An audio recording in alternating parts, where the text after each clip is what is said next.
What's up guys? So, I know ngayon lang ako ulit nag-upload ng video na to. Actually, starting today, I am committing to become a full-time content creator. So, for today, share ko lang yung lakad namin yung ka-referee ko na si Louie. May meeting kasi kami pupuntahan. So, tara, nama kayo. Boy, dyan ka lang Boy, dyan ka lang Yun Tayo mo si Tito James. Diyan ka lang. Diyan ka lang. So as you know, it's March already. Kaya pala parang nawawala ng kuryente kanina. Pre, magay ka pre. So, gaya na sinasabi ko, March na. So, dito usually nag-start yung mga paliga. Kaya ngayon, yung mga kasamahan natin sa Yubra, kasi kinukuha din kami nun para tumakbo sa mga liga nila. Low risk bro kami. Siyempre, reinforcement. Usapan namin yung mga liga na nakuha namin, tapos paano namin i-haayos yung schedule. Kasi siyempre, last thing we want is hindi ma-fulfill yung mga ligang nakuha namin. So, ayun, mag-strategize kami para alam namin yung gagawin. Kasi, may liga din kami dito May nakuha kaming 2 liga dito. Ito pala si Louie. Pre, magayta. So, ayun, punta na kami doon. Meeting may pupunta natin, pre. Okay, so update ko na lang kayo in a bit. Okay. Punta kami sa may aircon. Sakay na kami. Wow, ang ganda naman here. At least hindi siya katulad ng ibang ibang bus na sa gilid lang. Ito hindi ka mahirapan. Aircon pa. Kaya na wallet ko, pre. Kaya ano sa tingin yung mga pag-uusapan natin? About sa mga liga na kukunin. So far, di ba, dito tayo may 2 na tayo dito sa atin. Ang kala Sir Edwin, yun na ba yung may Santa Lucia tayo doon? Santa Lucia, Belmont Park. Nasa atin na rin yung Vermont. Marami pa, may Quezon City pa. Ay, oh my God. Sa linggo yun, di ba? Ilang katunayan, ilang team na yun doon sa Quezon City. 3. Tapos di ba may parang Marami pa, kukunin pa siya na iba. may Montalban, San Mateo. Dami. Kaya kailangan talaga namin mag-regroup para pag-usapan yung coverage kung paano. Decathlon, and then Nag-opening na ba yun? Nag-opening pa lang? wala pa Wala pa. Kaya kayo mag-ano kayo dyan, mag-stay dito. Oh, liga natin yan Pero tingnan natin, kaya nga ipaplano natin yung tawag na ito. Yung coverage. Siyempre buti nga gabi itong isang nakuha natin no? Tsaka yun sa Friday Club at Isla Bay. Yun lang yung pinaka-conflict niya. Ang dyan, baka pagdating nga wala nang pasok. Saka sila papadamo Ang full day? Oo. Wala nang pasok yung mga estudyante. Bagay. Sa gabi pwede naman kung padamo yung mga open day gawa na. Tapos na yung trabaho nila. Okay lang yan. May mga nag-PM naman na sa akin na mga natin, tropa natin sa MBBN. Pagka may availability sa top lang sila. Tignan natin. Feeling ko lang makakaya natin. Kaya naman yan. Kaya. Tsaka pumayag na rin si Sir George na kumuha tayo sa mga referee niya. Kaya may super backup tayo kasi. So kasi bakit sabi ko, boss, ready na kami sa opening ng Friday Club. 3 days. Ayos.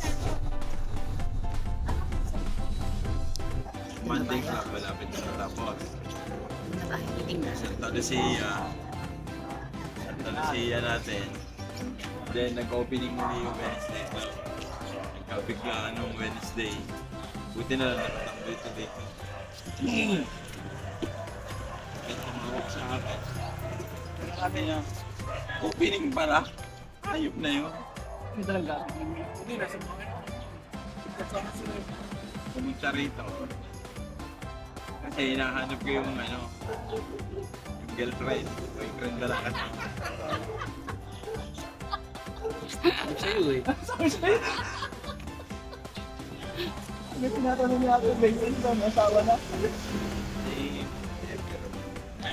Tapos, meron akong hindi ginawa kasi. Okay. So, medyo settled na yung meeting namin. So, kakain na kami. Merienda. The Sir Jet. Ay, no.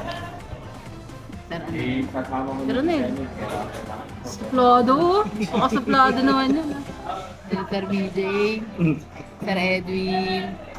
Sir Scott yan lang. Layo naman ang... Layo naman ang dalawa. Yung pinag-uusapan yung hiwaga. Parang ala. Pinag-uusapan yung best ko nila.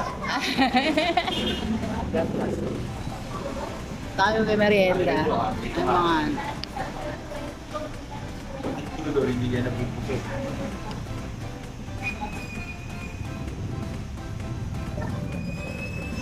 So far na-manage naman na mga liga. Pero kailangan namin mag-workout para align pa rin. Maayos, quality officiating pa rin. So habang naghihintay kami ng food, tatanungin natin isa-isa yung mga kasama ko referee. Mga senior na to, yung iba dito, nag-MPBL pa eh. Tanong natin gaano sila katagal na referee. Tapos ano na yung mga ligang, malalaking ligang napituhan nila. Tapos ano masasabi nila sa mga aspiring referee din. Unahin natin si ano? Sir Jet. Si Seth Scott. Yes, si Sir Scott. Sir Jet, gaano ka nakatagal na ano, referee? Gano'n mo katagal tayo? 15 years? Wow. Tagal tayong gano'n katagal? Anong ano sir? Mga gano'n, nung 15 years. Tagal na. 20 na pala. Dalawang dekada na pala. dekada na. Oo. Natakbuhan ko, tama ba yung tanong mo? Malaking liga na natakbuhan mo Yun, na. siyempre, MPBL. Anong season ka, sir? Season 2. Season 2. Nice. Tapos, yung mga NCRAA. Ano pa ba? Sa yun yung mga ano na. Tapos sir, anong may sasabi mo sa mga aspiring referee? Ayun, continuous learning pa rin, syempre. Wag hihinto sa pangarap. And, yun lang, practice lang. Yun lang na natin mga. Yun. O sir, ikaw naman. Ito sir Anil. Oo na. Tama na sa nag-referee. Ako siguro mga 3 dekada. 3 dekada. Oo, kasi 22 start ako. 22 years old. 22 years I'm old. 53 years old So na. ano ka na, 50 plus ka na, okay. Ano pa rin, mga ligang labas, Anong malaking ligang na pituwa mo? ayun pa rin, katulad kay Kuya Jet. MPBL season 6, 7. Miguel. 6 and 7? Okay. San Miguel. San Miguel. Yun lang. Namatay din. Hindi, buhay yan. Anong ano? Nasabi mo sa mga aspiring referee? Ganun lang, focus lang pag may mga workout, mga activities na tungkol sa mga referees. Focus lang, kunin ng tama, itapon mo. Ako din. Okay. Next naman natin ito, isa sa mga veterano. Si Sir ano? Sir Scott. Sir Scott, gano'n ka natagal nag-referee? Papasa kay Jojo Belnes yan. 2004. Regular siya ng name. 2005. Ano na mga malalaking ligang na natakbuhan mo, Sir? NCUAP, PCCL, CRA, collegiate school mga ganyan. Eh, magulo. Ingay nyo. Sasalita Sir Scott eh. NCAA South, collegiate, mga collegiate league. Tapos Sir, ano, anong bibigay mo message sa mga aspirant referees? Tsaga-tsaga lang, makinig. Yung pinaka-the best,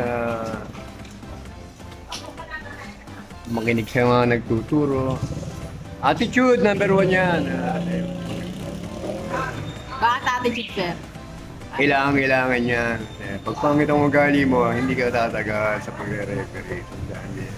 Marami kayong makakaaway. Lalo na sa mga kasamahan yung referee. Mga may sir, no? Yan. Ako nga nag-interview dito. Toto dito, maingay ito eh. Ito, sir. Hello. Ingay na ito. Ni-interview natin Sir Scott eh. Ito naman si Sir Raymond. Oh, Sir Raymond. Hello. Bigyan mo sila ng background. Background. Ito. Lumagat ka ba? Ayos? Ito Sir VJ. Ito ano eh. Isa to sa mga... Bago pa lang. Bago pero kasama na natin ng ano eh. Mukha lang, sir.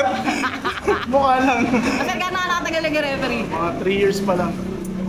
3 years sa pet ko nun eh. Ngayon, tumaba ka na 3 years. Ito no, syempre nagsasalita. Ayaw magsalita. Kanina tinatanong ko, ayaw mo magsalita. Ngayon, nandito na. Interviewer din ako eh. 3 years. Training pa lang. So far, kamusta journey mo as ano? New referee? Okay naman. Meron na rin mga napuntahan ng mga liga na medyo mabibigat. Saka ano na, mga MVPC, mga gano'n. San Miguel. Mga pala yung lagi sa San Miguel. Santa Lucia. Eto si Sir Raymond, ayaw sabihin yung background eh. Wala. Iba yung background ko. Hindi, si Raymond saan yan? Di ba nag-MPBL ka, sir? Pero sa table? Ano? Pero ilang taon ng referee, sir? 5 years na. 5 years. Hindi Ano? ba? 2014 di ako eh. Kabatch mo na yun. Ay, hindi naman 2014 yun. 2017 nga. Nag-decide pa sila. Balikan natin to pag alam na nila yung date, ah. Hindi na-interview na natin yung si Louie Boy lang. Mamaya, pagbalik ni Sir Edwin. So, ayan guys narinig nyo na sa mga ano natin. Veterano nating referee dito. Attitude is number 1. Second, yung ano, yung continuous learning, sabi nga ni Sir Jet. Kasi importante yan eh. So, lalo na sa basketball ngayon, yung mga player ngayon, ano eh, parang referee na rin eh. Ha? Diba, sir? Magaling pa nga sa referee. Oo. Naglalaro na eh. Gusto nila, sila din yung referee. Pero normal naman yun. Kaya importante na ina-upskill natin yung ano natin, yung learnings natin, yung knowledge natin. Kasi nga, ang dami na rin mga situation ngayon na dati, 10 years, 20 years ago, wala naman talagang ganun na-encounter. So, important talaga siya. Mamaya interview natin si Redmi. Malis eh. Wala yun. Yun ang ating ano, leader ng mga bibe. Hindi dyan. Ayan.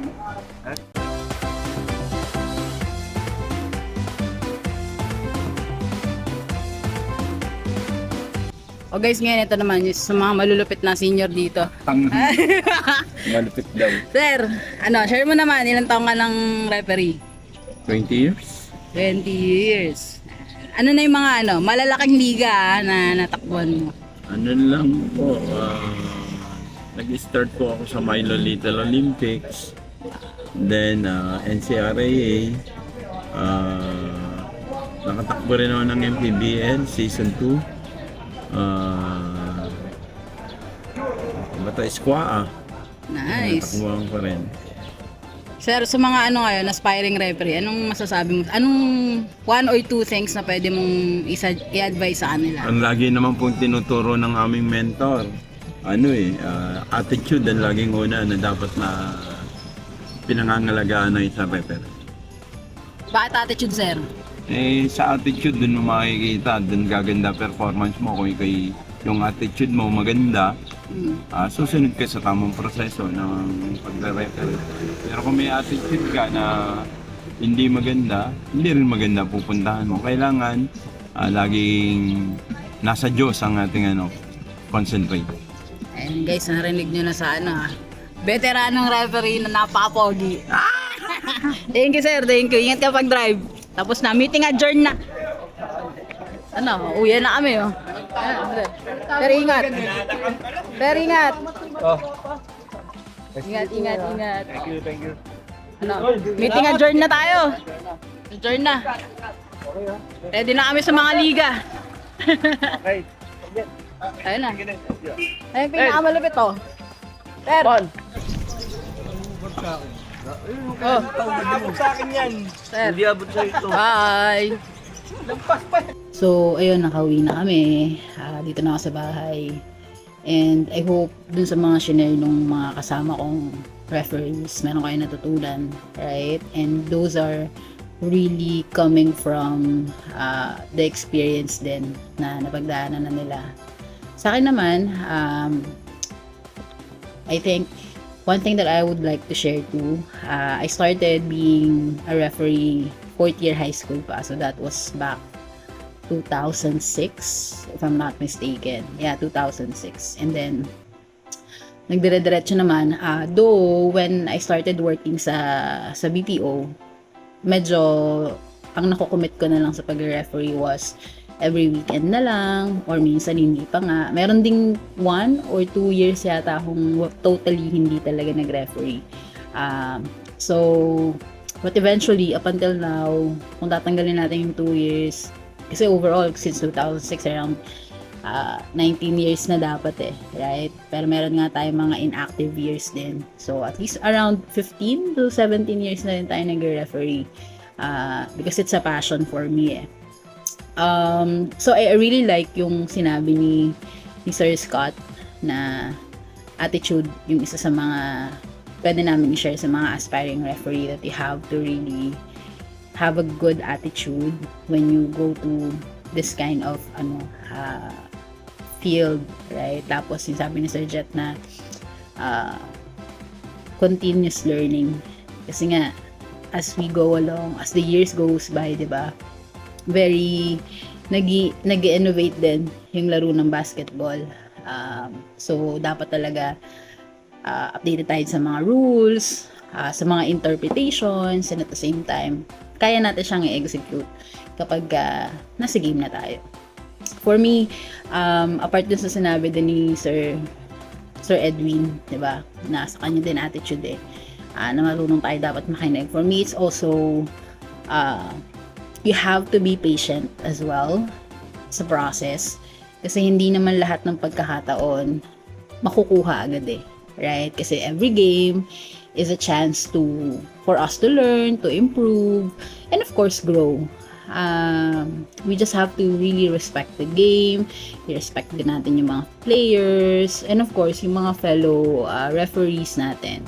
Kasi remember, as arbiter, tayo yung guardians diba? Tayo yung guardians ng game.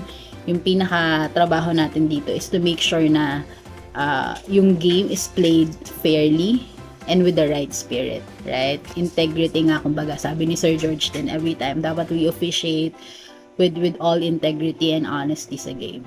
So, ayun, continue lang yung learning, stay humble, right? And always strive na to be at your best every time na you step into the court. So, I hope that helps, guys, and asahin nyo rin na dahil March na, i-share ko din yung mga videos sa mga liga, sa actual game, and hopefully we can all learn from it.